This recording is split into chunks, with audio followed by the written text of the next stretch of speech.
Today we will be looking at this Echeveria. Actually I'll give some of these dead leaves. This is a rescue plant that I got. So it doesn't really look the best. Take it out of that. And it's got a lot of aerial roots. Oh, and it's dropping leaves, I guess. You see the stem, it came off.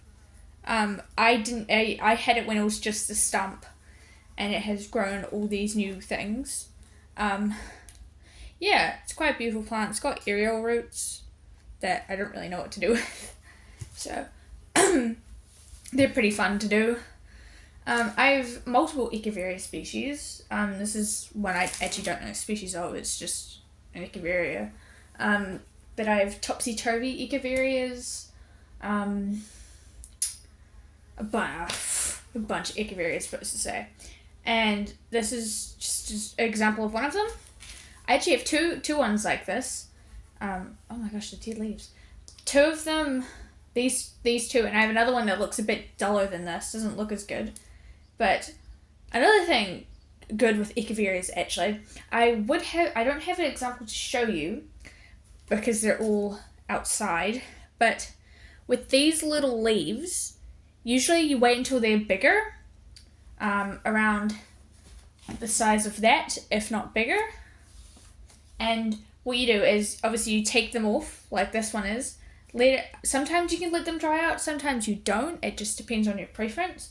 You just put them over a layer of soil, like I've suggested with these ones, which have been drying out for a wee bit now, which means I can probably put them in soil. But you don't have to let them dry out. That's only if for specific varieties you have to, or for high success rate. But you put these just on a layer of soil, and eventually they'll use the rest of the nutrients that's in the leaf. That's why you usually pick a bigger leaf. That leaf is dead. A much bigger leaf, like these ones here, to do, because they use all the nutrients from that and put it into new growth, and so they'll sprout up with new growth, and then sprout roots down below and into the soil. So as long as there's no soil covering it, then it's fine. And then once it's done that, then you cover it with soil, and the dead leaf that's been sucked dry of its nutrients will just dissolve into the soil. And yeah, Echeverias are quite cool plants. You can get a large variety. This one's actually got a little baby growing on the side there. Not sure if you can see that, but it is. This one's kind of grown weirdly. It's grown towards the sun, probably because I had it set on a windowsill. And the other one I probably need to have a look at because it doesn't look too well. And I will probably, you can see it has these little roots here.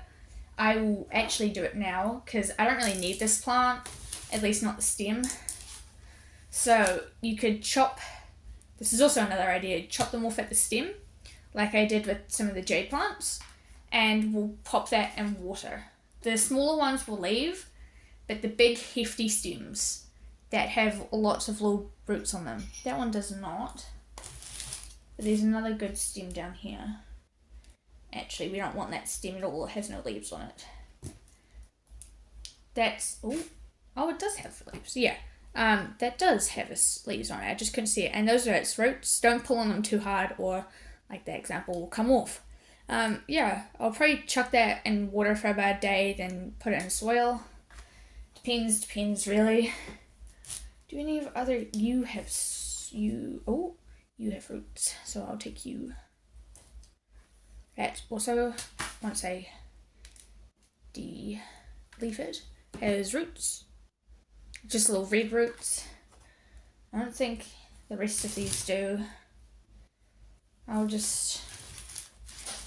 Even just the leaves that have fallen, at least the plumper leaves, if you just leave them in the soil after I did leaf all of this, if you just leave them in the soil, they'll probably grow anyway. It's usually what happens.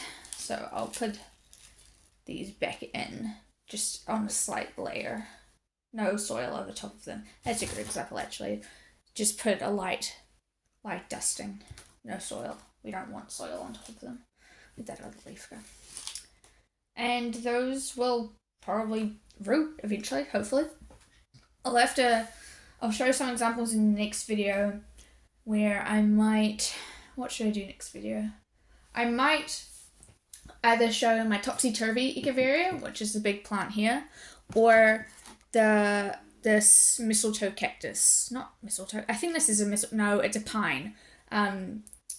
Something pine. I'll figure out the scientific name and the actual name to it. It doesn't look the best, but it's got a bunch of new growth on it. So I'll show that next video.